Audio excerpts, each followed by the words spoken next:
मुझे खुशी हो। अच्छा, सर पढ़ा रही थी तो क्या ऐसा भी आपने बताया आपको आपके टीचर्स ने बहुत एक्टिव बना दिया, तो क्या आपके मन में ऐसी भावना है कि जो आप पढ़ाती थी कि तो अच्छे ज्ञान न रखे लाओ लड़कियों को, जो उस समय लड़कियां जो डिग्री कॉलेज में आती हैं वो किशोरावस्था से प्लस पॉइंट होती है, तो वहाँ पे अगर बच्चों को अच्छी शिक्षा दी जाए तो क्या आपने भी कुछ ऐसा सोचा है, कुछ किया कॉलेज में अपने बच्चों के लिए पढ़ाई के लिए कुछ?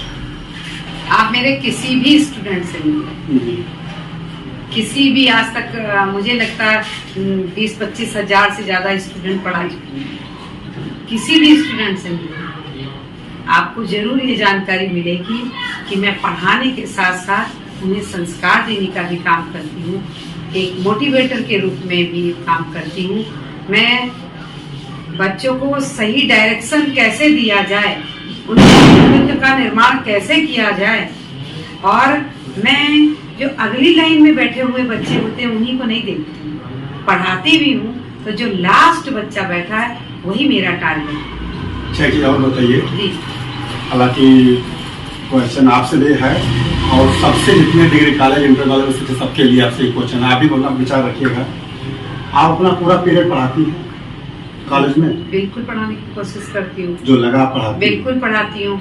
और कभी कभी ऐसा हो जाता है क्योंकि जो डायनेमिक होता है, जो जिम्मेदारी को महसूस करता है, उसको कॉलेज के बहुत से काम होते हैं वो एक्स्ट्रा वर्क में लगा दिया जाता है। तो ऐसे तो कभी कभी की बात है, कोई फंक्शन आ गया या कोई मीटिंग है, कोई ऐसी चीजें हैं तो क्लास मिस हो जाए, कभी ऐसी मैंने भावना नहीं आई। डिस्ट्रिक्ट साइंस क्लब की कोऑर्डिनेटर नामित की गई, जिलाधिकारी महोदय ने मुझे 2002 में नामित किया था, और प्राचार्य हमारे डॉक्टर डीपी सिंह हुआ करते थे, अब तो रिटायर हो गए वो।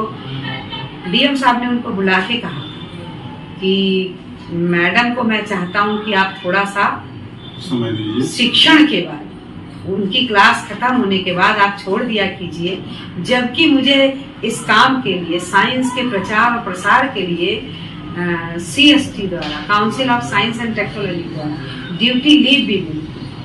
मैंने अपना शिक्षण कार्य करने के पढ़ाने के बाद मैं कुछ कार्यक्रम को कराने जाती। अगर आपने विचार रखना है जरूर बताएं।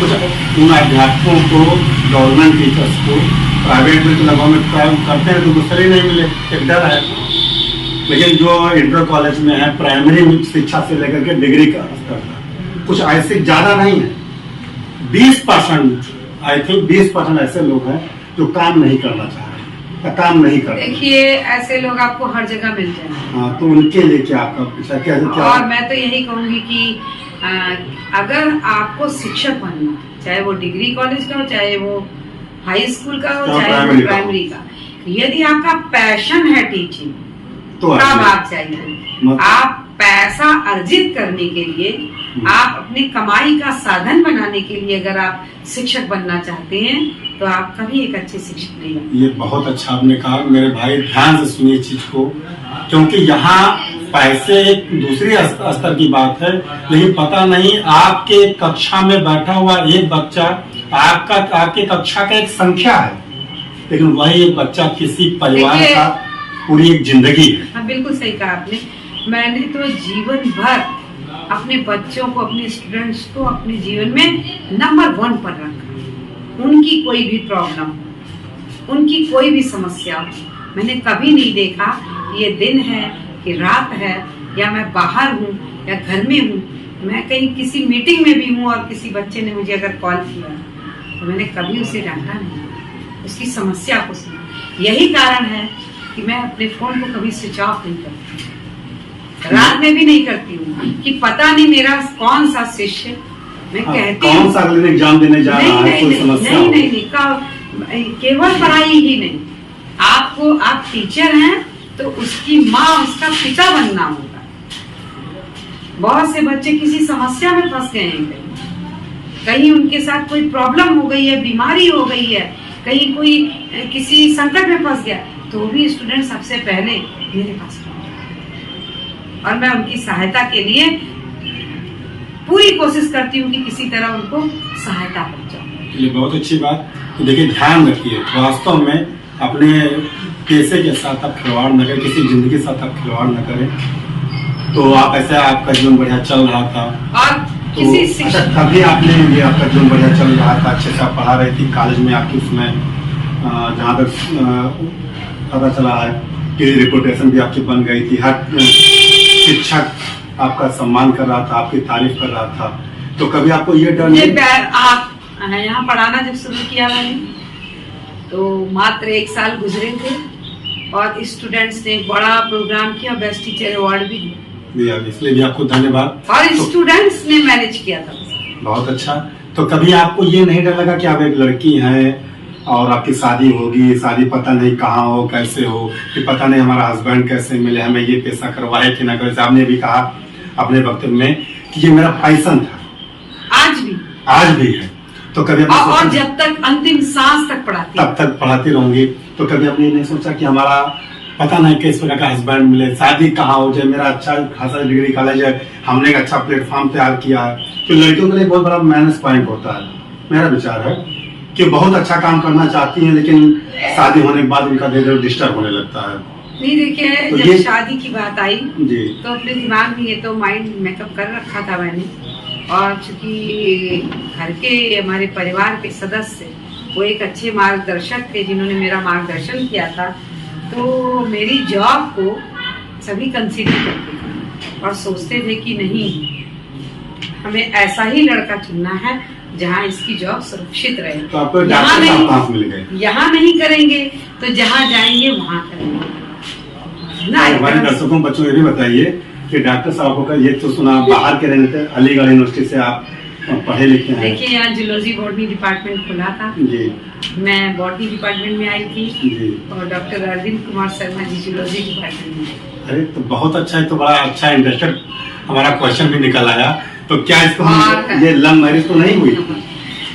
दुनिया यही जानती है कि ये लव मैरिज। हाँ, थोड़ा बताइए, हम भी जानना चाहते हैं कि ऐसा तो नहीं कि ये लव मैरिज हुई थी। भाई जूलॉजी बॉटनी दोनों डिपार्टमेंट था, एक डिपार्टमेंट आपने शिखर तक पहुंचाने का पूरा प्रयास किया था, पूरा गोंडे में हाईलाइट था, एक डिपार्टमेंट डॉक्टर साहब आके संभाल लिए थे।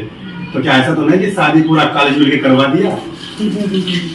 बड़ा अच्छा प्रश्न है। देखिए, हम मैच्योर हो चुके थे जी, और हमारी शादी देखी जा रही थी क्योंकि मेरा नंबर आ चुका था, मेरी दीदी की शादी हो गई थी, दोनों दीदियों की शादी हो गई थी, भैया की शादी हो गई थी।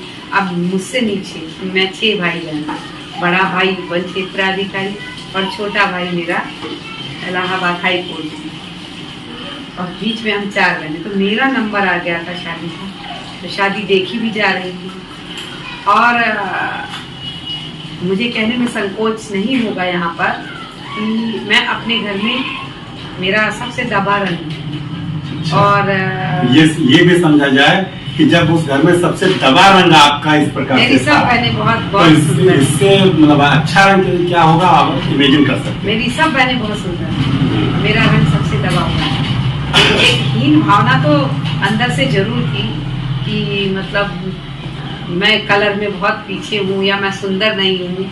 कोई मुझे आज भी याद आता है कि किशोरावस्था की स्टेज में मैंने कहा ना झंझावात की अवस्था होती, कोई मेरे घर आता था, अगर कोई परिवार आया और किसी आंटी ने, दीदी ने, किसी ने अगर कह दिया, एक बार मुझे याद है कि एक आंटी आई और बोली कि डॉक्टर साहब आपकी 4 बेटियां हैं और सब सुंदर हैं, लेकिन ये जो थोड़ा रंग दबा है ये सबसे अच्छी लगती है। तो मुझे ऐसा लगा कि मैं इनको क्या दे दूं।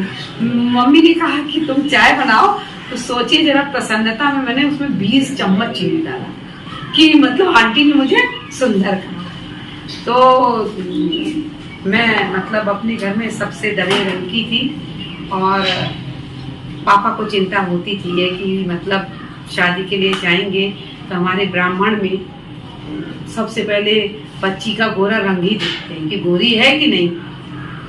तो कई शादियां देखी जा रही थी और दबा रंग होने के बाद भी जब आप अच्छा करते हैं, मैं अपनी तारीफ नहीं कर रही हूँ, मैं अपना जीवन बता रही हूँ कि जैसे मैं किसी के घर शादी में, तो और लोग जो होते हैं या जनरली लोग ऐसे होते हैं कि बस कहीं बैठने को मिल जाए, बात करने को मिल जाए। मैं किसी के भी घर गई शादी में, किसी पड़ोसी के, किसी रिश्तेदार के, तो मैंने देखा किचन का और मैं कहाँ कहाँ अपने आप को फिट कर सकती हूँ, मैं कैसे हेल्प करा सकती हूँ। सबको खाना खिलाना है, कि सब्जी बनाने में लग जाना है या वहाँ की व्यवस्था देखना है, मैं अपने आप को कहीं ना कहीं फिट कर लेती थी, जैसे स्टेपनी फिट हो।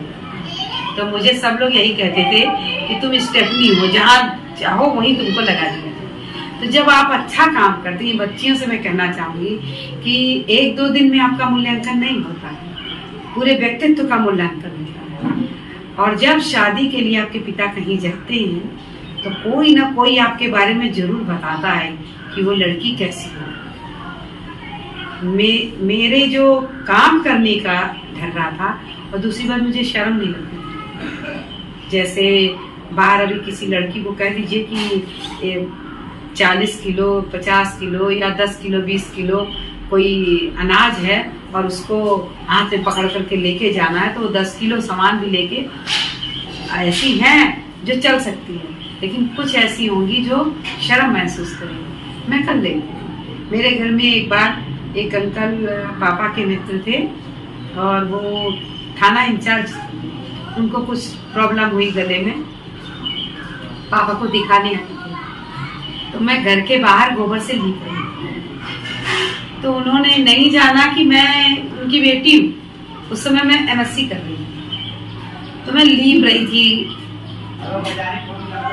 घर के बगल जो एक बरामदा टाइप का था वो कच्चा था उस समय, तो मैं उसको लीप रही थी। उन्होंने देखा, उन्होंने सोचा कोई काम करने वाली है। उन्होंने कहा, ए जरा डॉक्टर साहब को बता दो कि मैं आया हूँ। तो मैं उठी और मेरे कपड़ों में गोबर वोबर लगाई होगा, तो मैं अंदर गई। तो मैंने पापा को बताया कि वो आए हैं। तो जब पापा बाहर आए तो उन्होंने मुझसे पूछा कि 1 दिन का कितना लेती हो? मुझे आज भी याद है, 1 दिन का कितना लेती हो? तो मैं हंसी और मेरे पिताजी ने कहा, अरे अरे आप क्या बात कर रही हैं, मेरी बेटी है। उन्होंने बड़े आश्चर्यजनक रूप से मेरे पिताजी को देखा और कहा कि अरे डॉक्टर साहब, आप पढ़े लिखे और आपके विचारों से मैं इतना प्रभावित रहता हूँ, और बताइए आप अपनी बेटी को पढ़ाई लिखाई नहीं, ये बताइए केवल झाड़ू पोछा करा रहे हैं। तो मेरे पिताजी ने कहा कि नहीं, आप उससे बात तो कीजिए, ये MSc कर रहे हैं, विश्वास कीजिए। वो सीट से खड़े हो गए और उन्होंने मुझे बुलाया। उनको विश्वास ही नहीं हो रहा था कि मैं MSc की स्टूडेंट हूँ। उन्होंने कई क्वेश्चन मुझसे पूछे और तब उन्होंने मुझे अपने सीने से लगाया और कहा, तुम्हारे जैसी बेटी होगी। मुझे बहुत प्राइजेस मिले, मैं गिनूं आज तक अगर अपने प्राइजेस को, तो लगता है मुझे मैं 400-500 प्राइजेस आज तक प्राप्त कर चुकी हूँ, सम्मान। लेकिन 2 प्राइज मेरे जीवन की ऐसी है जो मुझे सर्वोपरि दिखती है। एक वही अंकल जिन्होंने मुझे चिपकाया और कहा, बेटी हो तो तुम्हारे लिए। और दोबारा जब मैं डिस्ट्रिक्ट साइंस क्लब के माध्यम से पूरे समाज को वैज्ञानिक चिंतन से जोड़ने का प्रयास करने लगी, मैंने गोंडा जनपद के प्रत्येक ब्लॉक में 30-30, 40-40 प्रोग्राम से कम नहीं कराया। आप अगर हमारी अलमारी देखें तो मुझे लगता है पेपर की कटिंग इतनी होगी, इससे ज्यादा ही होगी, इतनी कटिंग आपको मिलेगी। तो इसीलिए मुझे गोंडा जनपद का कोई भी, किसी भी आप गांव में जाए तो मुझे जानता है। क्यों? क्योंकि मैंने डिस्ट्रिक्ट साइंस क्लब के माध्यम से बेरोजगारों के लिए काम किया। बेरोजगारों को कैसे आत्मनिर्भर बनाया जाए, 15-15 दिन का हमने उनको वर्मी कंपोस्टिंग कहते हैं, ऑर्गेनिक फर्टिलाइजर यूज करके, ऑर्गेनिक फार्मिंग जिसे कहते हैं, उसके लिए प्रोत्साहित किया। जो टेक्निकल बच्चे मुझे मिल जाए उनके लिए मैंने कंप्यूटर का प्रोग्राम आयोजित किया, 15 दिन की उनको ट्रेनिंग दी। मोबाइल रिपेयरिंग की भी ट्रेनिंग हमने दिया है। इस तरह बहुत सारी विधाओं में बेरोजगार बच्चों को आत्मनिर्भर बनाने का प्रयास किया। और मुझे लगता है 40-50 बच्चे ऐसे हैं जो अपनी दुकान खोल के बैठे हैं और अपने पूरे परिवार को चलाते। इसी तरह फूड प्रोसेसिंग का, अचार बनाने का। टमाटर बहुत महंगा मिलता है, 90 रुपए किलो, 100 रुपए किलो भी हो जाता है, और जब वो सस्ता हो जाता है तो किसान बेचारा उसे रोड पर रखकर चला जाता है। अक्सर आप पेपर में देखते हैं। लेकिन मैं यही चाहती हूँ कि अगर इनकी प्रोसेसिंग हो जाए तो सोचिए कितना अनाज बर्बाद होने से बच जाए, कितने फल बर्बाद होने से बच जाए। तो इसमें भी मैंने ट्रेनिंग दिया, जो असहाय महिलाएं उनको दिया। काम करते हुए जब ये सब काम मैंने किया तो आए दिन पेपर में भी, कोविड-19 के बाद इधर मैंने कोई कार्यक्रम ऐसा नहीं किया। उसके पहले तक मैं करीबन 25 साल से कर रही हूं। तो मैं बताना चाहूंगी कि आए दिन पेपर में रिलेशन दी सकती थी तो लोग पढ़ते रहते थे। एक शादी में मैं गई थी जहाँ एक करीबन 80 साल की लेडी मेरे बगल बैठी थी और उनके बगल मैं आके बैठ गई क्योंकि कुर्सी खाली थी। तो बैठे थे तो आपस में बात शुरू हो गई। उन्होंने कहा कि बेटा तुम्हारा नाम क्या है? मैंने जैसे ही बताया मैं डॉक्टर रेखा शर्मा, तो सोचिए वो डंडा पकड़ के चलने वाली महिला थी और रिटायर्ड शिक्षिका थी, लेकिन वो अपने गृह जनपद में रह रही थी। तो खड़ी हो गई मैडम और उन्होंने मुझे गले से लगा लिया और कहा विगत 5 वर्षों से तुम्हारी गतिविधि पढ़ा करती हूँ, खुश होती रहती हूँ, तुमको ईश्वर ने कितनी ऊर्जा दी है, तुम कॉलेज में भी अच्छा पढ़ाती हो, कोई भी मुझे मिलता है तुम्हारी तारीफ करता है, मैं कहीं भी मतलब जाती हूँ तो कहीं ना कहीं तुम्हारा नाम जरूर आ जाता है। तो तुमको देख के ऐसा लगता है तुम्हें मैं गले से लगाना चाहती हूँ और मैं चाहती हूँ सभी को एक बेटी तुम्हारे जैसी होनी चाहिए। तो ये दूसरी प्राइज थी मेरे लिए और बहुत बड़ी प्राइज थी कि उन्होंने मुझे कहा बेटी होनी चाहिए और तुम्हारे जैसी। तो ये बहुत अच्छा रहा, लेकिन जो हमने पूछा था वो बात आप नहीं बता रही हैं कि डॉक्टर साहब को आपको कैसे मिले, कैसे क्या हुआ। तो मैरिज करना कोई अपराध नहीं है। हाँ। लेकिन जैसे लोग जानना चाह रहे हैं कि क्या लव मैरिज हुई है या अरेंज मैरिज, कैसे मैरिज हुई, कैसे डॉक्टर साहब आपको मिले? मेरी लव मैरिज बट अरेंज जी। और मैरिज किसी की भी हेट मैरिज नहीं होती, सभी की लव मैरिज होती है। सबके मैरिज में लव होता है। और लव या आफ्टर लव तो होएगा तभी मैरिज। जी। और शर्मा जी यहाँ जूलॉजी डिपार्टमेंट में आए थे, मैं बॉटनी में आई थी, मेरी शादियां देखी जा रही थी और उस समय एक शादी मेरी दहेज के कारण टूट गई थी। मैं बहुत दुखी थी। आज भी याद है 1995 का वह दिन था, 26 जनवरी। शर्मा जी ने डायरेक्ट आके मुझसे कहा कि मैं आपसे शादी करना चाहता हूँ। तो मैंने उन्हें समझाया कि नहीं ऐसा नहीं हो सकता है और मेरे तो दूर दूर तक दिमाग में ऐसा सोचा ही नहीं था मैंने। उन्होंने कहा कि नहीं, मैंने बहुत कुछ सोच के आपसे ऐसा कहा है, कोई कंपल्सन नहीं है आपके ऊपर, आप भी सोच लीजिए। मेरी भी मैरिज बहुत जगह देखी जा रही है, लेकिन हम दोनों एक ही प्रोफेशन में हैं और यदि आपको दिखता है कि मेरे साथ आपका जीवन अच्छा रहे तो इस विषय में आप सोचिए। करीबन 2 महीने मैंने उन्हें कोई जवाब नहीं दिया था। उसके बाद फिर मैं जहाँ कहीं जहाँ मेरी शादी देखी जाती थी उस लड़के का मैं मूल्यांकन करती थी, जो सुनाई पड़ता था कि ऐसा है लड़का, ऐसा है, और इनके व्यक्तित्व को देखती थी तो मुझे शर्मा जी का व्यक्तित्व निर्विकार दिखता था। ये भी बहुत अच्छी बात थी। तो जैसे तो ठीक है, आपने कहा आपने शादी आपकी हो गई, आप 2 लोग पढ़ा रहे थे, सब कुछ था। उसके बाद जो मैं देख रहा हूँ कि आफ्टर मैरिज आपने बहुत अधिक सामाजिक पद पे कार्य किया है, तमाम संगठन से आप जुड़े रही हैं, आप गांव-गांव गई हैं, आप जिले गई हैं, पूरे उत्तर प्रदेश का आपका नजरिया अच्छा नहीं है जो मैं मान रहा हूँ, खासकर महिलाओं लड़कियों के प्रति वो बाहर जाकर के खुले समाज में कुछ कार्यक्रम करें। देखिए धीरे धीरे समाज बदल रहा है, लोगों का चिंतन बदल रहा है। तो अब हाँ जैसा आप बदल रहा है सही, लेकिन जब आप उस समय की नहीं था, आपकी नई शादी हुई थी और कॉलेज में पढ़ाने के साथ साथ आप जा रहे थे, उसके साथ साथ आप तमाम सामाजिक कार्य को आपने सोचा। देखिए हम दोनों की जो मैरिज हुई तो मैच्योर माइंड था जी, हम दोनों एक दूसरे के प्रति समर्पित थे जी। और मैंने डॉक्टर साहब की सम्मान का सदैव ध्यान रखा। जैसे मैं ससुराल गई तो मैंने एक आदर्श बहू का पूरा रोल एक आदर्श बहू में जो गुण होते हैं उन सभी गुणों को अपने में समाहित किया। मुझे ससुराल में कोई नहीं कह सकता कि मैंने पढ़ी लिखी और बहुत जैसे शहर की लड़की का कोई भी वहाँ पे भूमिका निभाई हो। पूरे घूंघट में मैं रही। और पढ़ने लिखने का मतलब ये नहीं होता है कि हम अपने परिधान से दिखाएं, अपनी बोली में हम क्या जैसे बहुत तेज से बोल देना और किसी का सम्मान नहीं करना। अगर आप शिक्षित होकर ये काम कर रहे हैं तो गलत कर रहे हैं। मैंने अपने ससुराल में प्रत्येक व्यक्ति का सम्मान किया, तो डॉक्टर साहब के हृदय में उतना ही मैं स्थान बनाती चली गई जितना मैं ससुराल में अच्छी तरीके से सबके साथ व्यवहार अपने कार्य व्यवहार से आपने डॉक्टर साहब को प्रसन्न किया। लेकिन एक और यही काम शर्मा जी ने मेरे साथ किया।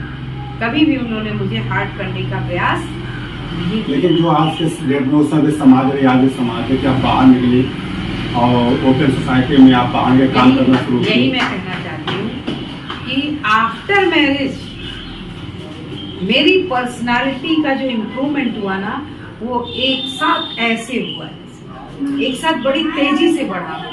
और इसका सारा श्रेय बिफोर मैरिज मेरे मायके वालों को जाता है और आफ्टर मैरिज मेरी मदर इन लॉ को जाता है, मेरे फादर इन लॉ को जाता है और सबसे ज़्यादा मेरे हस्बैंड को जाता है, डॉक्टर अरविंद कुमार शर्मा जी को जाता है। उन्होंने मुझे कभी हतोत्साहित नहीं होने दिया और मैं डरती थी बाहर निकलने से। मैं कहती थी मैं कैसे जाके कहूँगी कि मुझे ये प्रोग्राम कराना, कहीं वो कोई गलत निगाह से मुझे देखने लगे, कुछ गलत बात मुझसे बोल दे तो मैं क्या करूँगी। उन्होंने कहा नहीं, तुम एक पढ़ी लिखी महिला हो, तुम शिक्षित हो, तुम टीचर हो और जब हमारे अंदर गंदगी नहीं होगी तो अगला व्यक्ति हिम्मत ही नहीं करेगा।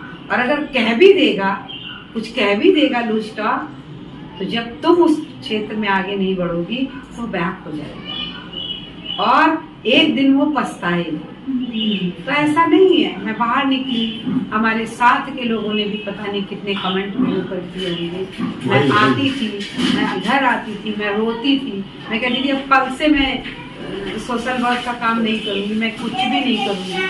तो मेरे हस्बैंड कहते थे कुछ तो लोग कहेंगे, लोगों का काम है कहना। और मेरे हस्बैंड हमेशा मेरे दिमाग में एक बात भरते थे कि अच्छा काम जब आप करेंगे तो समाज सबसे पहले आपकी आलोचना करे, प्रतिद्वंदी आपकी आलोचना करे और जब आलोचना से भी आप नहीं डरे, आगे बढ़ते रहे तो समाज आपका विरोध करे और उस विरोध को भी आपने अगर झेल लिया तो फिर आप आदरणीय बन जाते हैं, वही समाज आपको पूजने लगे। तो क्या आप मान रहे हैं कि आप जहाँ तक पहुँची हैं आज के डेट में, तो वहाँ तक पहुँचाने में, आपको संत बनाने में आपके डॉक्टर साहब का पूरा हाथ? जी 100%। तो डॉक्टर साहब को मैं धन्यवाद दूंगा।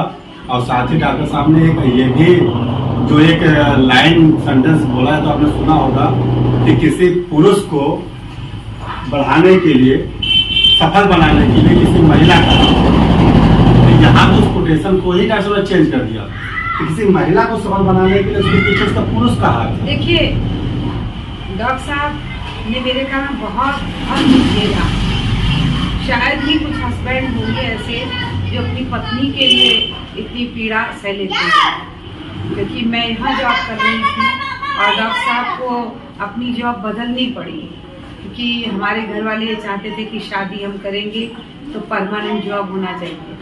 तो डॉक्टर साहब ने मेरे लिए DPS स्कूल में अप्लाई किया और वहाँ परमानेंट लेक्चरर हुई। जब मेरी शादी हुई तो वो कोरबा मध्य प्रदेश में थे, अब छत्तीसगढ़ में। जब मेरा बेटा पैदा हुआ तो डॉक्टर साहब ने सोचा कि मैं कैसे पालूंगी अकेले, और उन्होंने अपनी परमानेंट नौकरी को रिजाइन कर दिया। फिर एक ऐसा व्यक्ति जिसने नैनीताल घोड़ाखाल सैनिक स्कूल से इंटर तक की शिक्षा ली हो, BSc MSc अलीगढ़ मुस्लिम विश्वविद्यालय से जिसने शिक्षा ली हो और 5 साल टॉप किया, ऐसी पर्सनालिटी को तो कहीं भी नौकरी तुरंत मिल जाए। लेकिन मेरे इर्द गिर्द वो नौकरी ढूंढते रहे ताकि हम दोनों एक साथ रह सकें। हम 2 जगह रह करके अगर नौकरी करें तो हम अपने बच्चों को, कोई भी व्यक्ति अच्छी तरह पाल नहीं सकता। तो डॉक्टर साहब का तो मैं देखती हूँ आफ्टर मैरिज पग पग पर उनका सहयोग मुझे मिलता है। मुझे बहुत अच्छी तरह याद है कि जब मेरा बेटा हुआ और 1 साल का हुआ तो मैंने एक पार्टी की और इतना बड़ा फंक्शन मैंने समारोह अपने घर में कभी नहीं किया। उसमें बहुत लोग आए थे, करीबन 400-500 लोगों को मैंने इनवाइट किया था। तो मेरे हस्बैंड ने मुझे कहा कि देखो, जो लोग रोज पनीर खाते हैं, जो लोग रोज अच्छे अच्छे भोजन करते हैं, तुमने एक दिन और उनको खिलाया। यही अगर गरीब बच्चों के पास हम लोग चले, गरीब बस्ती में जाएं, निचले तबके के जो लोग हैं उनमें जाके हम अपने बच्चे का बर्थडे सेलिब्रेट करें, उनके साथ खुशियां मनाएं, तो शायद वो लोग साल भर तुम्हारे बच्चे का इंतजार करें।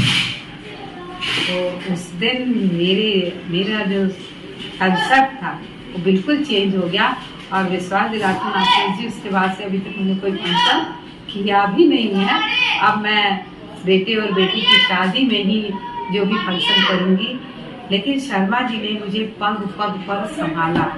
बहुत से लोगों ने हम दोनों को दूर करने का प्रयास किया, क्योंकि किसी के घर की प्रगति को अगर रोकना है तो बस पत्नी की शिकायत पति से कर दीजिए, पति की शिकायत पत्नी से कर दीजिए, तो उसके घर की प्रगति अपने आप रुक जाएगी, वो आपस में भिड़ते रहेंगे। तो ऐसा करने का प्रयास बहुत लोगों ने किया। लोग मुझे ऐसा कहते थे, आप बहुत डायनेमिक हैं मैम, आप तो बहुत, मतलब बताइए आप कैसे काम करती हैं, आप घर का भी काम करती हैं, आप बाहर का भी काम करती हैं, आप कॉलेज में भी पढ़ाती हैं, और शर्मा जी तो बस पढ़े रहते हैं, अपनी ड्यूटी करते हैं और कोई काम नहीं करते हैं। तो वो भटकाना चाहते थे। इसी तरह जैसे मैं कोई भी एक्टिविटी मैंने किया, तो अब जब मैं काम कर रही हूँ तो मेरे पास इतना टाइम नहीं है कि मैं उसे फेसबुक पर लोड करूं। मैं तो फेसबुक कभी देखती नहीं ना, मैं फेसबुक पर, लेकिन मेरे हस्बैंड ने मुझे फेसबुक पर बनाए रखा है।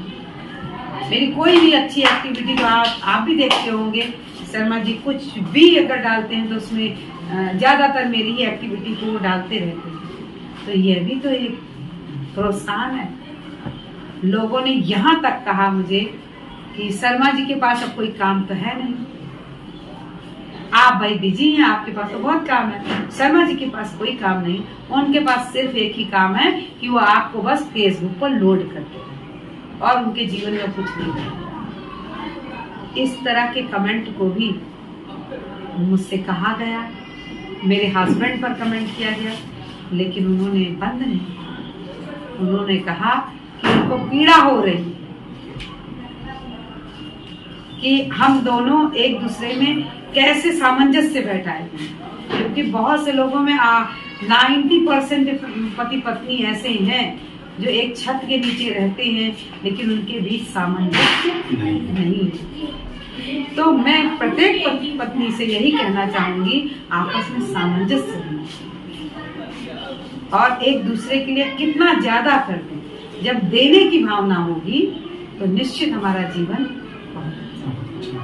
बड़ा अच्छा संदेश रहा कि इसमें कितना विश्वास किया डॉक्टर साहब ने आपको, आपके ऊपर, कि आप बाहर निकलिए, पूरा कार्य की सामाजिक कार्य किया, आपका सपोर्ट करते रहे।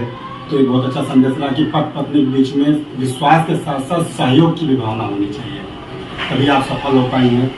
और बच्चों का आपने अच्छे से लालन पालन के बाद बच्चे सब पढ़ रहे हैं। उसके साथ आप, हमने सुना कि आपने अनेक सामाजिक कार्य किए, अनेक सामाजिक संगठन से आप जुड़े हैं, उसमें से सारे जिक्र करना शुरू करेंगे तो बहुत समय लग जाएगा। लेकिन जैसे उसमें से कुछ ऐसे सामाजिक कार्य जो हमने सुना कि 10-90 की काउंसलर भी हैं। जी जी, देखिए मैं जो दायित्व मैंने निभाए वो बता रही हूँ। सबसे पहले शर्मा जी ने मुझे नेशनल चिल्ड्रन साइंस कांग्रेस, जो साइंस की भारतवर्ष की सबसे बड़ी गतिविधि है, इसके कोऑर्डिनेटर के रूप में मुझे कार्य करने के लिए प्रोत्साहित किया। और 2002 से 2018 तक लगातार गोंडा जनपद के बच्चे नेशनल चाइल्ड साइंटिस्ट का अवार्ड जीते, नेशनल प्रोग्राम तक पहुंचने में सफल रहे। तो ये बहुत बड़ा कंट्रीब्यूशन मेरे हस्बैंड का है। मैंने जिला विज्ञान क्लब के कोऑर्डिनेटर के रूप में 2002 से काम कर रही हूँ। और इस क्लब के बैनर तले मुझे सदैव जिला प्रशासन का, समाज के जितने प्रबुद्ध वर्ग के लोग हैं उनका, सभी विद्यालयों का, शिक्षकों का, सबका सहयोग मिलता रहा। इधर मेरे जुड़े कम कार्यक्रम हुए तो सोचिए पूरे जनपद से मेरे पास फोन आते रहते हैं कि मैम साइंस की एक्टिविटी कब हो। तो मैंने कोऑर्डिनेटर के रूप में भी काम किया। मैं माध्यमिक शिक्षा परिषद उत्तर प्रदेश की मैं सदस्य नामित की गई और मान्यता जो विभिन्न विद्यालयों को, इंटर कॉलेज को दी जाती हैं, उस मीटिंग में भी मैं सदस्य रहा करती थी। तो उस भूमिका को भी मैंने बड़ी ईमानदारी के साथ निभाया। मतलब सोशल वर्क से जुड़े हुए जितने भी डिस्ट्रिक्ट लेवल के कार्यक्रम रहे, सभी में मुझे जिला प्रशासन ने इन्वॉल्व किया और मैं खरी उतरने का प्रयास किया। मैंने 3300 महिलाओं को बहराइच में बेरोजगारी भत्ता दिया गया, लेकिन जिला प्रशासन ने ये जिम्मेदारी, जिला अधिकारी और सीडीओ साहब ने ये दायित्व मुझे सौंपा था, प्रभारी बनाया। डॉक्टर रोशन जाकब हमारी जिला अधिकारी हुआ करती थी, उन्होंने मुझे परिवार परामर्श केंद्र जो पुलिस डिपार्टमेंट का होता है उसमें काउंसलर बनाया और मैंने लगभग 2 साल बहुत तन्मयता के साथ प्रति संडे, प्रति रविवार को मैं जाती थी और वहाँ भी मैंने काउंसलर के रूप में काम किया। इसके बाद मैं राष्ट्रीय सेवा योजना की कार्यक्रम अधिकारी बनाई गई अपने कॉलेज में। कार्यक्रम अधिकारी बनने के बाद हमने सोशल एक्टिविटी को और बढ़ाया, क्योंकि समाज से जुड़ने का मुझे और ज़्यादा मौका मिला और हमारे हैंड्स, हमारे स्टूडेंट्स सभी के साथ हम जब गांव में जाके कैंप करते थे तो घर घर जाके उनकी प्रॉब्लम को सुनना, समझना और उनको सही मार्गदर्शन देना, ये हमने काम किया। उसी समय आ गया था कोविड-19, लोग अपने घरों से नहीं निकल रहे थे। ऐसे समय में हमारे सभी साथियों ने मिलकर के कोविड-19 के दौरान जितनी हमारी स्टूडेंट थी सभी को बुला के हम इसी बरामदे में जहां आप मेरा इंटरव्यू ले रहे हैं, करीबन मैंने 5-6 हज़ार मास्क सिले होंगे और सिलवाए होंगे बच्चों से। और नुक्कड़ नुक्कड़ पर हमारे बच्चे खड़े रहते थे, चौराहे चौराहे पर, और लोगों को मास्क बांटते थे, जरूरतमंदों की सहायता करते थे। कोई रोगी हो गया है तो उसको दवा कैसे पहुंचाया जाए, ये भी हमने उस दौरान किया। और यूनिसेफ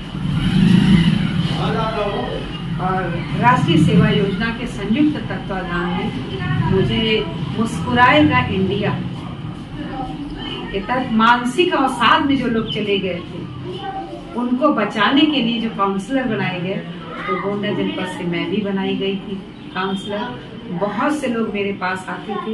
10-90 की भी आप काउंसलर, और मैं 10-90 की भी काउंसलर के रूप में काम कर रही हूँ। सुना आपकी हजारों केस आपने सॉल्व किया है, उसमें एक केस का ये भी मामला आ रहा है कि वो लोग कोई पद पर नहीं थे, इवन जब आपके पास कॉल आती है, जो वहाँ 10-90 का सेंटर बना हुआ है लखनऊ में, वहाँ से कोई पुलिस विभाग से आपकी कॉल आती है कि मैम इस केस को आप जल्दी डील कर दीजिए, लोग सुसाइड करने कंडीशन में थे। जी।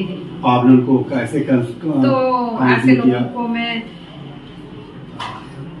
कुछ ऐसा पता नहीं कैसे कह पाती हूँ, उनको जीवन का महत्व बताती हूँ और बताती हूँ कि अभी आप मरना जो चाहते हो वो उस परिस्थिति, उस क्षण का रिजल्ट है और उस रिजल्ट में अपने आप को खत्म करना चाहते हैं, जबकि जिंदगी बहुत लंबी है। तो किसी घटना से, किसी एक इवेंट से, किसी एक दुख से अपने पूरे जीवन को समाप्त कर देना, ये बहुत ही गलत बात है और ऊपर वाला भी माफ नहीं करता।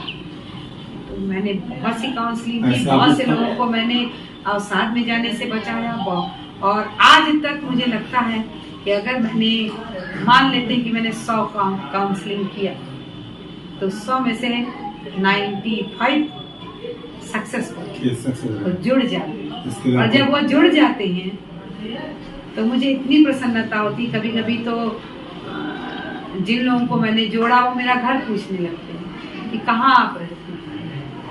तो मुझे बहुत खुशी होती है, क्योंकि ये जीवन बहुत खूबसूरत होना चाहिए। इसके लिए आपको धन्यवाद कि आप ऐसे डिस्टर्ब लोगों को जीवन में स्नेह लेके आए, प्रेम लेके उन लोग अच्छे से अपना जीवन जी रहे हैं। इसी साल इतना व्यस्त होने के बावजूद आपने सुना एक इंटर कॉलेज भी खोल रखा है। जी जी। और इस समय में इस कोविड आफ्टर कोविड के बाद भी स्कूल खुला है, शायद वहाँ की छात्र संख्या अगर देखें 2000 प्लस है। जी, मैं सामाजिक कार्य किया करती हूँ। एक काम ये भी करती हूँ कि कहीं अगर मुझे कोई अच्छा लड़का दिख गया और कोई कहीं अच्छी लड़की दिख गई तो दोनों परिवार को बता दें। ध्यान से देखिए, आप लोग अपनी शादी भी करवा देंगी।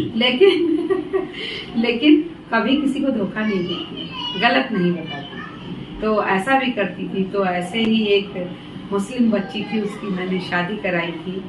लड़का मेरे हस्बैंड का परिचित और लड़की मेरी स्टूडेंट, तो दोनों की शादी हुई। शिक्षक के ऊपर बहुत बड़ी जिम्मेदारी होती है, सब निपटाना पड़ता है, और वही आपने किया। जी, तो मैंने कभी नहीं सोचा कि मैं केवल टीचर हूँ। मैं जितने भी मेरे स्टूडेंट हैं, मैं समझती हूँ सब मेरे बच्चे। कोई मुझसे पूछता है कि आपके कितने बच्चे हैं?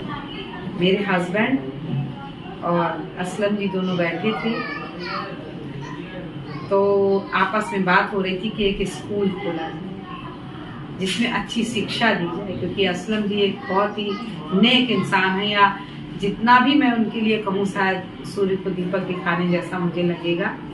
कोई व्यक्ति बहुत बड़ा ऊंचा पद प्राप्त कर ले तभी उसका व्यक्तित्व विराट नहीं होता। कोई भी व्यक्ति अच्छे गुणों वाला अगर है, वो किसी भी स्टेज में है, तो वही मेरे ख्याल से दुनिया का सबसे अच्छा व्यक्ति है। तो असलम जी की मेहनत और डॉक्टर अरविंद कुमार शर्मा जी की स्किल दोनों एक में मिल गई, और उसी का ये रिजल्ट है कि स्कूल इतना बड़ा बन गया। उस समय जब इस्टेब्लिश करना था स्कूल, तो मैंने टेंट में इस स्कूल को खोला था। और किसी भी घटना के पीछे कोई ना कोई बात जरूर होती है। मैं बच्चों आपसे ये कहना चाहूँगी कि यदि हमारे पास सारे संसाधन हैं तो हम निष्क्रिय होने लगते हैं, और अगर हम आर्थिक तंगी में जी रहे हैं तो हमारे अंदर कुछ बनने की ललक, अगर हम पॉजिटिव थॉट के हैं तो वो बढ़ती जाती है। संसाधन विहीन व्यक्ति आज ज्यादा सफलता प्राप्त करके दिखा है। संसाधन से भरा व्यक्ति उतनी सफलता प्राप्त नहीं कर पा रहा है, क्योंकि वो आराम की दुनिया में चला जा रहा है, रेस्ट जोन में जा रहा है। तो यहाँ मैं ये कहना चाहूंगी कि जब ये स्कूल बनाया गया था तो मैंने क्यों इंटरेस्ट लिया? असलम जी और अरविंद जी तो इंटरेस्ट ले रहे थे, लेकिन मैंने क्यों लिया? मैं भी एडहॉक टीचर हूँ, और अक्सर लोग जब कोई स्ट्रगल कर रहा होता है तो उसके साथ कोई नहीं। तो मैं भगवान के पास आके कभी भी मुझे कोई कुछ कहता था तो मैं समर्पित करती कि प्रभु, अगले व्यक्ति ने मुझे ऐसा कहा, मुझे शक्ति दो, उसे सद्बुद्धि दो और मुझे शक्ति दो कि मैं कुछ ऐसा करूं कि उसको अपने कहे पर पछतावा। तो मैं बहुत मेहनत के साथ इस स्कूल के एस्टेब्लिशमेंट में लगी। मैं कॉलेज से आने के बाद मैं और मेरे हस्बैंड दोनों लोग, एक मारुति वैन हुआ करती थी हमारे पास, हम लोग 3 बजे जाते थे और प्रतिदिन रात में हम 12-1 बजे लौटते थे, फिर सवेरे अपनी यहाँ की ड्यूटी करते थे। तो मेहनत का फल तो जरूर मिला। आप लोग अच्छा स्कूल चल रहा है, और सक्सेस का कोई शॉर्टकट रास्ता नहीं होता है। और हमने एक और बात सुना है, बस थोड़ा सा आपका समय और लेंगे क्योंकि समय आपके पास बहुत कम है, कि हमने भी देखा कि आप बच्चों से इतना प्रेम करती हैं, लगाव करती हैं, कि सभी आपने कहा कि हमने सीमा की शादी करवाई थी, इसको इस्टेब्लिश कैसे किया जाए, उसके लिए हमने एक विद्यालय डाल दिया कि पत्नी उसमें काम करें, आराम से उनका जीवन इस्टेब्लिश हो जाए, चल जाए अच्छे से। ऐसा आप तमाम सामाजिक कार्य किए हैं। कुछ बच्चों को करीबन आपने आज तक 29-30 शादियां कराया होगा। ये आपने कराया है, लेकिन वो उसके साथ साथ जो हमने सुना है बहुत अच्छी चीज, मैं अपने उन भाई बहनों को कहना चाहता हूँ जो कहते हैं हम गरीब हैं, हमारा कोई सहारा नहीं है। अगर आप कहा जाता है लाइन कि गरीबों का सबसे बड़ा सहारा होता है शिक्षा। अगर शिक्षा से आपने दोस्ती कर लिया है, शिक्षा का आपने सहारा ले लिया है, तो इस संसार की कोई ऐसी चीज इस पृथ्वी पर नहीं जो आप खरीद नहीं सकते हैं। तो शिक्षा से व्यक्तित्व का निर्माण होता है, आपकी चिंतन शक्ति बढ़ जाती है। जो चीज पैसे से नहीं खरीद सकते वो आप शिक्षा से खरीद सकते हैं। तो शिक्षा उस चीजों को आपको देने के लिए सुना हमने कि आप ऐसे गरीब बच्चों को आपने घर दिया अपना रहने के लिए, आपने पैसे सहयोग किया, घर में रखा, और यही नहीं कि बच्चे डिग्री कॉलेज में आए बस वही पढ़ा कर छोड़ दिया है। यहाँ से लेकर अपने PhD तक कराई है, उनको स्टेब्लिश करने तक अभी हमने सुना ही, वहाँ तक आप पहुँचाई हैं। तो ये कैसे प्रेरणा आपके अंदर आई कि ये आपने काम करने शुरू किया तो डॉक्टर साहब ने मना किया हो कि चलो ठीक है आप यहाँ पढ़ा दीजिए, यहाँ रख लिया गया तो यहाँ क्यों रख रही हो, चलो पैसे सहयोग एक बार नहीं। जो मैं कहना चाह रहा हूँ, ऐसे भी समाज में लोग हैं, किसी त्योहार कोई चल रहा है, कोई चीज समस्या है कि सर मैं बहुत गरीब हूँ, मैं BSc करना चाहूँ, मेरे पास फीस नहीं है, तो ऐसे भी लोग कि लो भैया फीस ले लो और जॉब में एडमिशन ले लो, ये भी सहयोग हुआ। लेकिन आप अगर कोई गरीब आया है तो आपने उसका पूरा निरीक्षण करने के बाद उसके साथ समर्पित भाव से आप लग जाती हैं, पैसा देना, खान पान, रहन सहन, पूरी जिम्मेदारी आप लेती हैं। ये अपना अपना स्वभाव होता है। मैं सिंपैथी में नहीं जीती, मैं इम्पैथी में जीती। मैं किसी की भी समस्या सुनने के बाद मैं उस पात्र को अपने आप में देखने लगती, इसीलिए उसको अपना ऐसे लड़के लड़कों को रख करके उनको फ्री पढ़ाना, फ्री कोचिंग देना। मैं आपको एक चीज और बताना चाहता हूँ, करीब 30-40 बच्चों का कैरियर तो आपने बनाया है ही है, और साथ साथ कोविड-19 के तहत आप एक यूट्यूब चैनल बना के रखी है रेखा शर्मा मैम के नाम से। जी, मेरे चैनल का नाम रेखा शर्मा मैम है, और उस चैनल को भी मैंने नहीं बनाया। अब उस चैनल को भी शायद डॉक्टर साहब ने बनाया। जी जी, डॉक्टर। और मैं आपको और बताना चाहूँ, जो मेरी थोड़ी बहुत जानकारी है और थोड़ा बहुत जानकारी आपसे भी उसमें लेंगे, वो समय चूंकि आपका ज्यादा हो रहा है नहीं लेंगे, कि उस चैनल के माध्यम से आप अपना TGT PGT तक का ट्यूशन कोचिंग फ्री दे रही हैं, पढ़ने वाले बच्चे वहाँ जाके। मुझे ऐसा लगता है कि शिक्षा का भी कम्युनिकेशन बहुत अच्छी तरह होना चाहिए। और आज इतने ज्यादा जो सब्जेक्ट है हमारा, जितने टॉपिक हैं और जो समय मिलता है, उनके बीच अगर हम बहुत अच्छी तरीके से देखें और हम अच्छी तरह अगर पढ़ा रहे हैं तो भी हम कोर्स पूरा नहीं कर सकते, फॉर्मेलिटी करके कर सकते। तो क्यों ना हम अच्छी तरह पढ़ाएं। और मतलब आज इलेक्ट्रॉनिक मीडिया का इतना वर्चस्व है, साइंस और टेक्नोलॉजी के क्षेत्र में हम आगे बढ़ चुके हैं, तो क्यों नहीं हमारा ज्ञान अगली पीढ़ी भी उसे देखे, ट्रांसफर हो जाए, हम रहे ना रहे, लेकिन हमारी शिक्षा कोई भी व्यक्ति YouTube के माध्यम से उसे पढ़ सकता है, आगे बढ़ सकता है। कोई एक बच्चा भी अगर मेरे लेक्चर को सुन करके कहीं कुछ अच्छा करता है तो मेरा पढ़ाना बहुत अच्छी सोच है। देखिए आप कि किचन से लेके कॉलेज तक और घर से लेके समाज तक सारा कार्य करने के बावजूद उसमें से समय आप कैसे निकाल रही हैं कि पढ़ाने के साथ साथ अगर उस चैनल पे अगर आप जाएंगे तो आप बहुत इंजॉयफुल जीवन जीती हैं। हमने देखा है कि अच्छे आप जैसा भी हमने बताया कि आप कथक भी बहुत अच्छा कर लेती हैं, तब नहीं कर लेते, आज भी बहुत अच्छा करती हैं। आप जो है देखिए कि आपने डांस करते हो, आपका वीडियो अपलोड है, और हारमोनियम वादक आप बहुत अच्छा है, तो इस प्रकार की एक्टिविटी भी आप किया करती हैं। मैं इतना तो इसमें भी परिवार का सहयोग चाहिए। हाँ, जैसे पहले मेरा मायका मुझे सहयोग करता था, मेरे हस्बैंड, मेरे बच्चे हमेशा मुझसे यही कहते रहे, क्योंकि मैं बहुत सादगी का जीवन मैंने जिया और कभी भी मैं फैशन करके कभी नहीं चली, क्योंकि मुझे लगता था मैं शिक्षक हूँ। तो मेरे बच्चे कहते हैं मम्मी तुम केवल शिक्षक नहीं हो, तुम मेरी मम्मी भी हो, सही है, होना भी चाहिए, बहू भी हो। मेरी बेटी जैसे कोई भी ट्रेडिशनल हमारा त्योहार आता है तो मेरी बेटी कहती मम्मी पैर में मुहावर लगाओ, दादी ऊपर चली गई है, देख रही हूँ कि मेरी बहू ने नहीं किया है। तो मेरे बच्चों ने, मेरे हस्बैंड ने मेरा बहुत सहयोग किया, बार बार हस्बैंड का नाम लेती है अर्थात डॉक्टर साहब का, मैं बार बार इस सेंटेंस को रिपीट करूंगा कि एक महिला को भी सफल बनाने के लिए उनके पीछे एक पुरुष का हाथ होता है।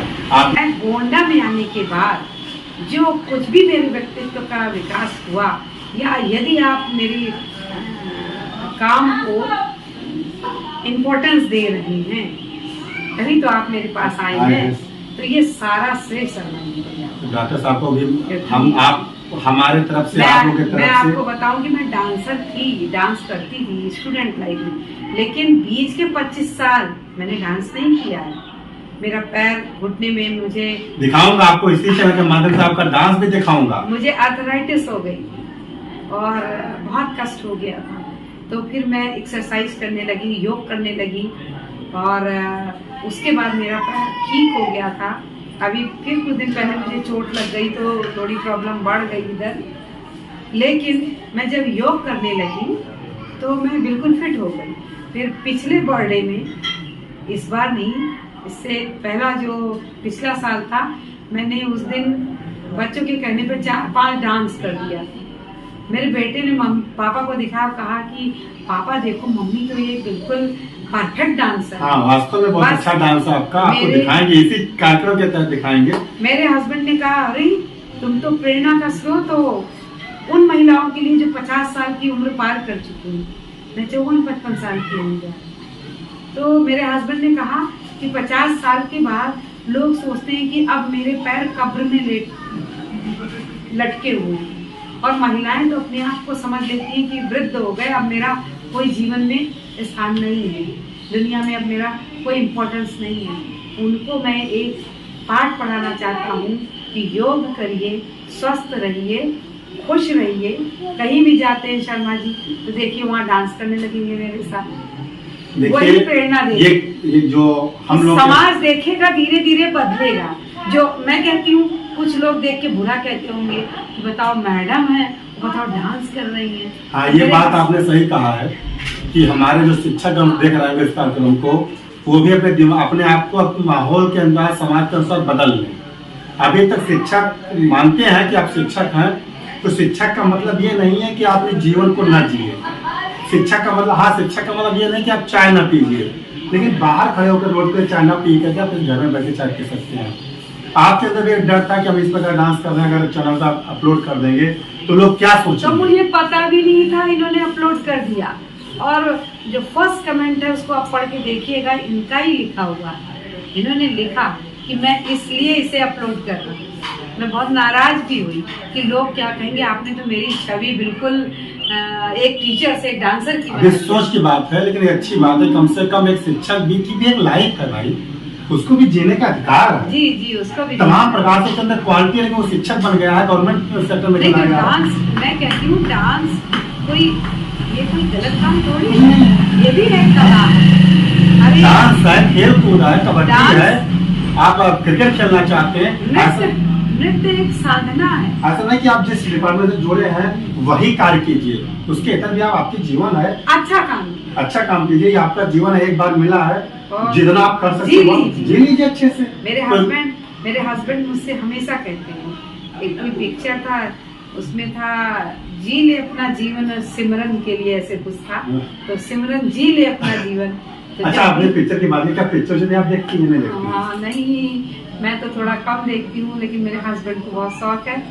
तो कभी आप डॉक्टर साहब के साथ पिक्चर देखने गए गोंडा में या कहीं बाहर? हाँ, गोंडा में मैं 1-2 बार गई थी। तो मैं बहुत सोचती थी, मैंने जिस दिन यहाँ ज्वाइन किया उसके बाद से कभी मैंने ठेले पर पानी होता है, खाया, मैंने समोसा नहीं खाया। अध्यापक का जीवन बहुत त्याग का होता है।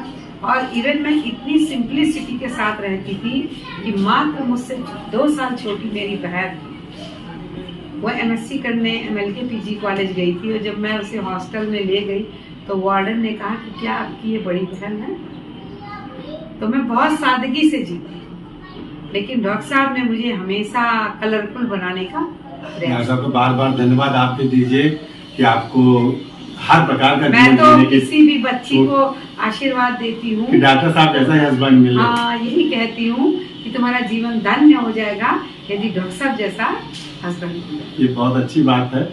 अच्छा, थोड़ा क्वेश्चन हमारा राजनीतिक नहीं है, जो हमने अभी और एक सुना। बात आपके चैनल के माध्यम से भी कहना चाहूंगी, उन माताओं और बहनों से कहना चाहूंगी जिनकी बच्चियां पढ़ रही हैं, तो पढ़ने का मतलब सिर्फ ये नहीं होता कि आप कॉलेज भेजिए और केवल वो पढ़ाई लिखाई करें, उन्हें घर का भी काम सिखाइए। आज एक बहुत बड़ी समस्या है, महिला सशक्तिकरण का मतलब महिलाओं ने ये समझ लिया है कि अब घर का काम मुझे नहीं करना, मुझे परिवार नहीं देखना। बहुत से लोग ऐसा सोचते हैं। बहुत सी बच्चियों से मैं पूछती हूँ क्या बना लेती हूँ बेटा, तो वो ये कहने में फख्र महसूस करती हैं कि मुझे तो चाय बनाना भी नहीं है। हाँ, मैं ऐसी बच्चियों को मैं ऐसी बच्चियों से ये कहती हूँ कि मैं तो फिर तुम्हारे घर कभी नहीं आऊंगी, मैं तो तभी तुम्हारे घर आऊंगी जब अपने हाथ से तुम कुछ बनाऊंगी। मेरा बेटा IITian वो बीटेक कर रहा है IIT से, और मेरी बेटी मेडिकल में जा रही है।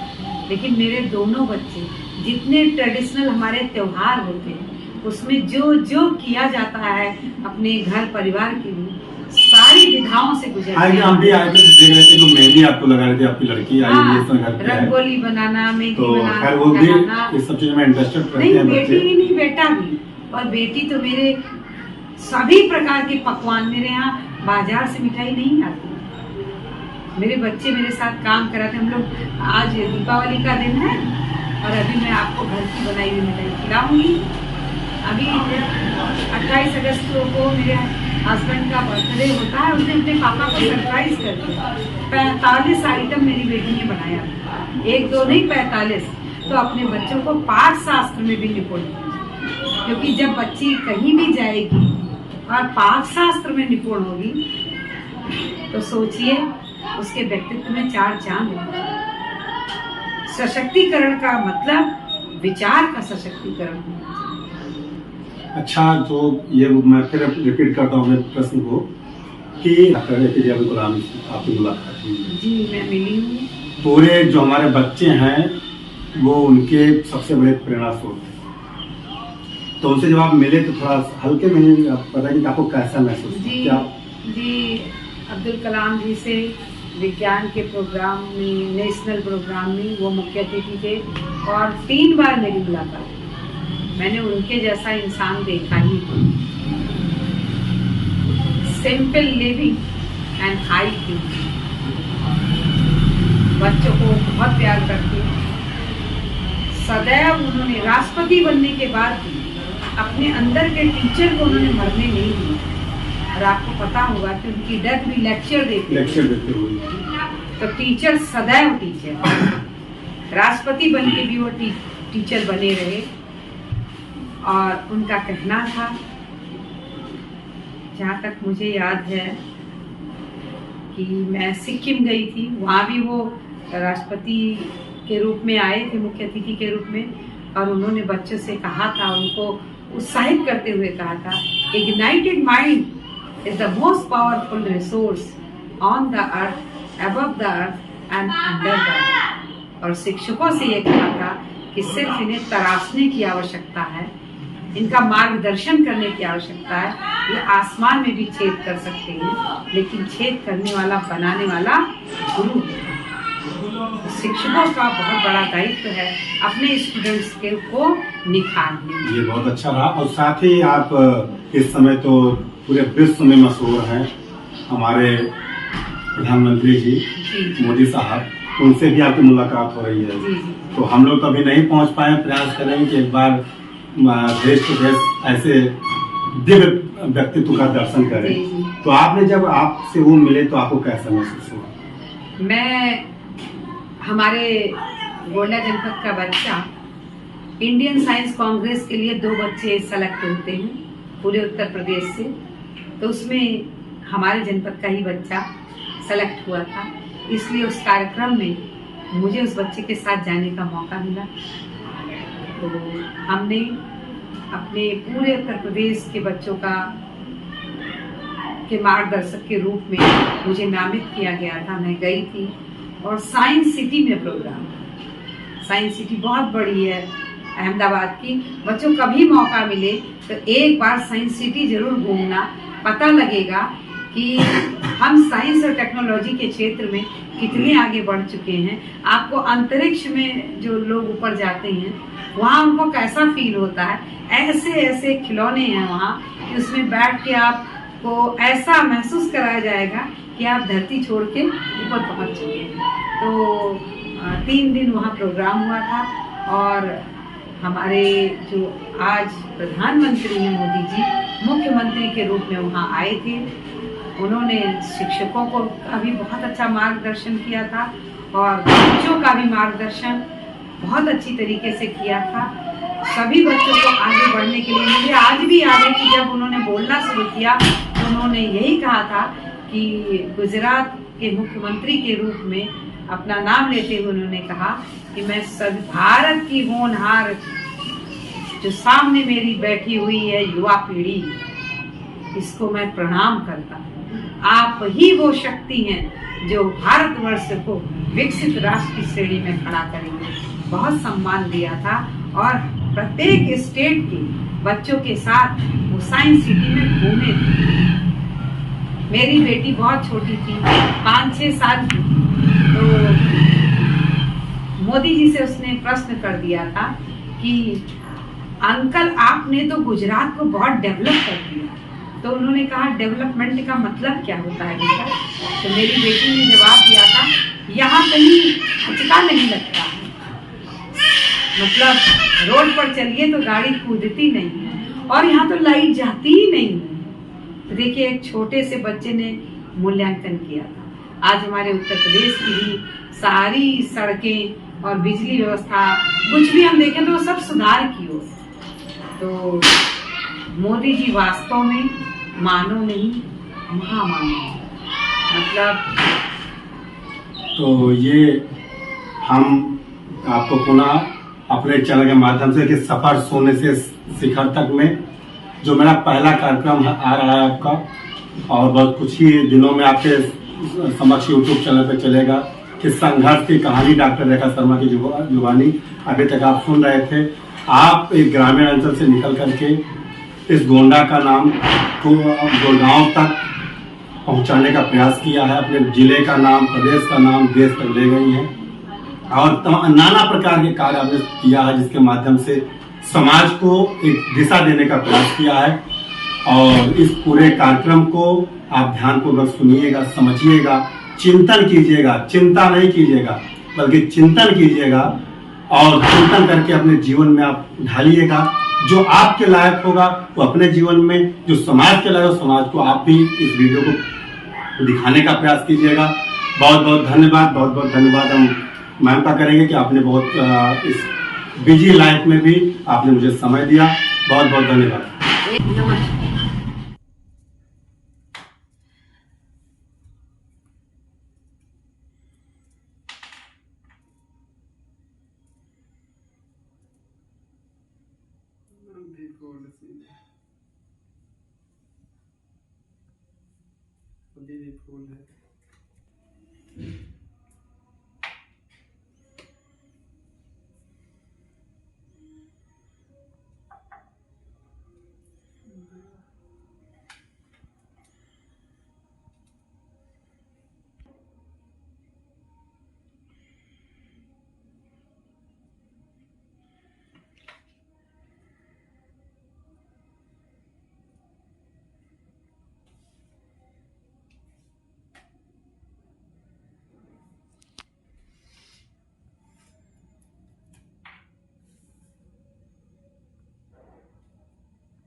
मिला, यह भी सही वह भी सही, वरदान नहीं मांगूंगा। कुछ भी हो जाए हार नहीं मानूंगा, कुछ भी हो जाए हार नहीं मानूंगा। मातरम! भारत का संविधान! भारत का संविधान! भारत का संविधान! कभी न झुकेगा तिरंगा ये प्यारा, माँ तेरी माटी की कसम, कसम रे माँ तेरी माटी की कसम। तुझी पे निसार है सब कुछ हमारा। ये मातरम मातरम मातरम मातरम। झंडा ऊंचा रहे हमारा, झंडा ऊंचा रहे हमारा, झंडा ऊंचा रहे हमारा। मातरम मातरम मातरम मातरम। जय जय जय।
क्या बात है। हाँ हैंकी रख दो मैडम, हैंकी रख दो।